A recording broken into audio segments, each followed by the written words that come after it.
वार्तावली वीक्षकेभ्यः नमः। अद्य वार्तावल्याः साक्षात्कारक्रमे कश्चन विशिष्टः अतिथिः अस्मत्समक्षं समुपस्थितः, यः तत्र शिक्षाशास्त्रविषये विशेषज्ञत्वं भजते। अतः राष्ट्रपतिशिक्षकपुरस्कारोपलब्धिक्रमे नाम उच्चशिक्षायां संस्कृतशिक्षकः कथं विशिष्टं प्रदर्शनं कर्तुमर्हति तावत् एतस्यां दिशि अपि तत्र किमपि नवीनम् उद्भावितम्। असौ अस्ति अत्र उपस्थितः प्रोफेसर् नीलाभतिवारिवर्यः। महोदय नमस्कारः। धन्यवादः। मम प्रश्नः तत्र प्रथमः एषः एव। आधुनिकप्रविधीनां प्रयोगद्वारा वस्तुतः नाम संस्कृतशिक्षणस्य तत्र उद्देश्यं यदस्ति तद् इतोपि नाम प्रसृतं भवेत्। एतदर्थं नाम तत्र सर्वकारद्वारा नाम प्रशासनद्वारा अथवा नाम भवादृशैः विशेषज्ञैः किं किं क्रियमाणमस्ति नाम आधुनिकप्रविधीनां विशिष्य प्रयोगः ते शिक्षकाः कुर्वन्तु। सत्यमेव, इदानीं प्रौद्योगिक्याः युगः अस्ति, प्रविधेः युगः अस्ति। कृत्रिमबुद्धिमत्ता आर्टिफिशियल् इंटेलिजेंस सर्वत्र चलति।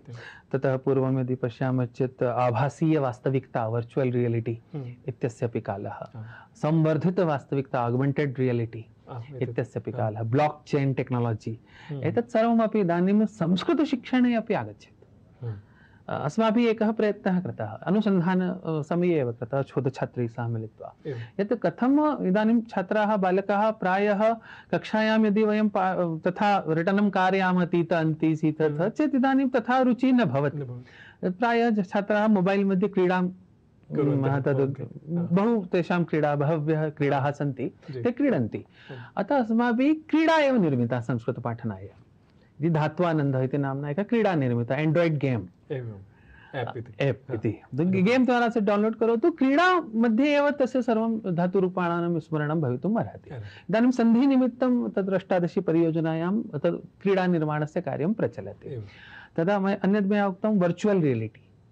वर्चुवल रियलिटी एक बहु उत्तम पद्धति भवति। वयं संस्कृते पाठयामः, प्राय विद्यालयेषु अपि पाठ्यते यत् एतद् नगरं वा कश्चन दुर्गः वा, तादृशानां स्थानानां शिक्षणं यदा भवति तदा केवलं चित्रदर्शनेन अथवा शाम्पट्टचित्ररचनया इदानीं तथा युगः नास्ति।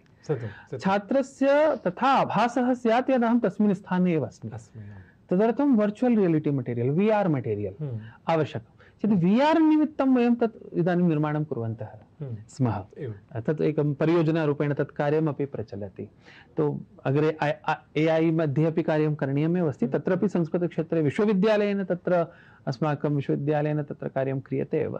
और टेक्नोलॉजी माध्यमेन संस्कृतशिक्षणं सरलम् एवं रुचिकरम् एवं ग्राह्यम् अपि भवेत्। भवान् तु साम्प्रतं केन्द्रीय संस्कृत विश्वविद्यालयस्य नासिक परिसरस्य तत्र निदेशकत्वमपि भजते।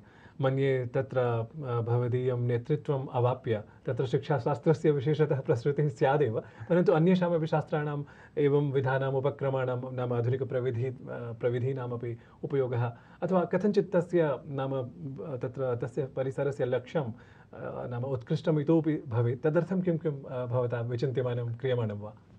अस्माकं केन्द्रीय संस्कृत विश्वविद्यालयस्य नासिक परिसरः नूतनतमः परिसरः। अयं परिसरः 14 वा 12 एव परिसरः। इदानीं मुम्बै परिसरः समाप्तः, नासिक परिसरः उद्घाटितः महाराष्ट्रे। चेत् अत्र राष्ट्रीयशिक्षानीतिः यदा आगता, तो राष्ट्रीयशिक्षानीतौ उल्लिखितम् अस्ति तत्र यत् संस्कृतविश्वविद्यालयाः अपि बहुविषयकविश्वविद्यालयरूपेण परिणताः भवेयुः। अब बहुविषयक मल्टीडिसिप्लिनरी अप्रोच स्यात्। इदानीं यथा साहित्यस्य शिक्षणं भवति चेत् छात्राः साहित्यं पठन्ति, लक्षणग्रन्थाः लक्ष्यग्रन्थाः वा तथा पठन्ति। अस्माकं चिन्तनं वर्तते नासिक परिसरम् उद्दिश्य, विशेष अस्माकं कुलपतिवर्याणां मार्गदर्शनं तथा अस्ति एव, यत् मल्टीडिसिप्लिनरी कोर्सेस्, साहित्यं यदा कश्चन पठति संस्कृत साहित्यं सः पठति, तस्य ग्रीक अथवा लैटिन तत्रापि स्यात् अध्ययनं। तो 4 इयर ग्रेजुएशन अस्माभिः साहित्य मध्ये यत् चाल्यते नासिक परिसरे, तत्र संस्कृत साहित्यं ग्रीक अथवा लैटिन साहित्यमपि सः पठति, अनुवादमपि तत्र पठिष्यति, तत्र ट्रांसलेशन स्टडीज अपि सः पठिष्यति इत्युक्ते। तत्र व्याकरणं यदि कश्चन पठति चेत् व्याकरणशास्त्रं, लेक्सिकोग्राफी, तत्र लिंग्विस्टिक, कंप्यूटेशनल लिंग्विस्टिक एतत् सर्वं केवलं ग्रेजुयेशन् मध्ये एव स्नातकस्तरे एव व्याकरणशास्त्रे सर्वेषु परिसरेषु नासिक परिसरे एवं नासिक परिसरः तत्र राष्ट्रीयशिक्षानीतौ यद् उल्लिखितं तस्य विशिष्य प्रयोगनिमित्तं वर्तते। अस्तु तथा प्रयोगः यदि कश्चन वेदः पठति चेत् वेदेन सह स इवेण्ट् मैनेजमेण्ट् अपि पठिष्यति।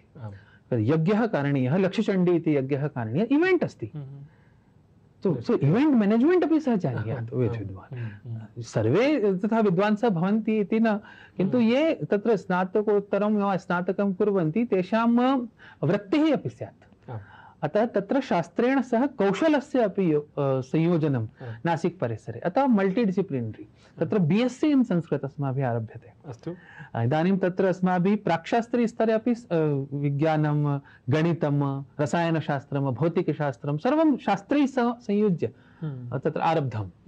एकः नूतनः पाठ्यक्रमः नासिक परिसरे अस्माभिः आरब्धः, यत् सिविल् सेवा इति एकं क्षेत्रमस्ति। यथा लखनौ परिसरे अपि तद् नासिक परिसरे अपि इदानीम् अस्माभिः आरब्धः द्वितीयः परिसरः, यत्र BA सिविल् सर्विसेस्, अस्तु, BA Sanskrit and civil services. तथा इदानीं तत्र प्रयोगपक्षः, तत्र 1/4 एकड़ भूमिः अपि महाराष्ट्रशासनेन दत्ता अस्ति।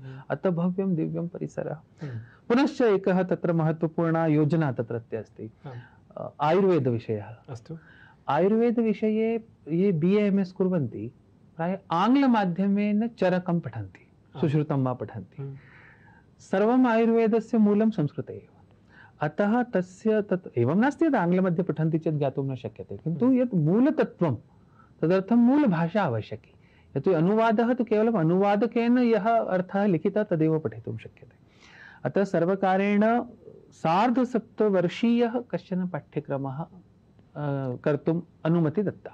केन्द्रीय संस्कृत विश्वविद्यालये तदर्थम् एजेन्सी अभिकरणरूपेण तत्र कार्यं करिष्यति। आयुर्वेद गुरुकुलम् इति योजना भारत सर्वकारस्य, तत्र अधिसूचना अपि आगता, गजेट् नोटिफिकेशन् अपि तस्य जातमेव अस्ति। तत्र प्रथम आयुर्वेद गुरुकुल नासिक परिसरे भविष्यति। अस्तु, बहु सम्यक्। तर्हि मन्ये तत्र भवदीय वचांसि श्रुत्वा येऽपि संस्कृत प्रियाः ये सन्ति ते, अथवा शिक्षाशास्त्रप्रियाः येऽपि सन्ति ते, नाम सर्वे शिक्षकाः एव, नाम ते प्रेरिताः भूत्वा किमपि नूतनं ज्ञातवन्तः स्युः इति अहं भावयामि। तावत् दर्शकपक्षतः अथ नाम वार्तावलीगणपक्षतः च अहम् अत्र भवते धन्यवादान् समर्पयामि, नमश्च करोमि। धन्यवादः।